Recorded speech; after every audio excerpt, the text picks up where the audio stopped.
Today I'm talking about travel in Elizabethan England. So the use of road as a noun is actually an Elizabethan invention, but how did they actually get along them? Now you've got to remember the roads in Tudor England were pretty grim. You really didn't want to be treading on them unless you had to. So if you had any sort of money, you might go in a wheeled coach pulled by horses. Now, they'd been around since the 13th century, but they'd typically only been used for royalty and aristocracy. But in Elizabeth's reign, they became much more accessible. Production costs were a bit cheaper. All the Protestants came flooding back who had been hiding in Mary's reign, and they were more widely used in Europe. So there was more access to. You had a little bit of money to be able to go around in a four-wheeled coach. The downside of these being more affordable now means that there was a lot more around. They went pretty fast and there were a lot of accidents, including fatalities. A coach wasn't an option for you. You might have gone on horseback. So really, a lady or a gentleman would never be seen walking anywhere. They would be in this coach or riding on horseback.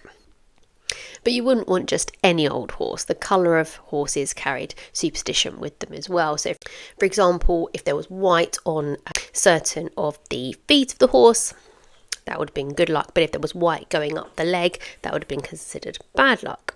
While there obviously were roads, they had a river network, which was sort of similar to how we think about a road network today. So getting about by boat was really important. But not just that, because of all the rivers, bridges were really important, and the people in charge of maintaining the bridges could be fined if they weren't kept up to scratch.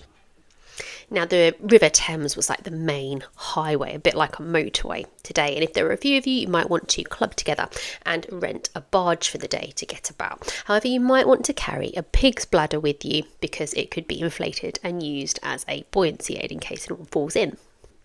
Now, in terms of ships, these were generally quite small unless they were warships, and it could take, even despite them being small, it could take 7 people kind of below deck to steer them.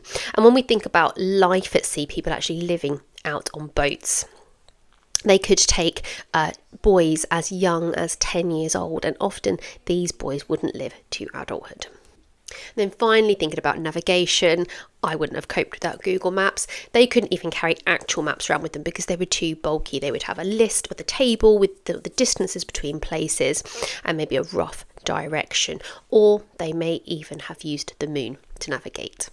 So there you go, that's a quick rush through how to get around in Elizabethan England.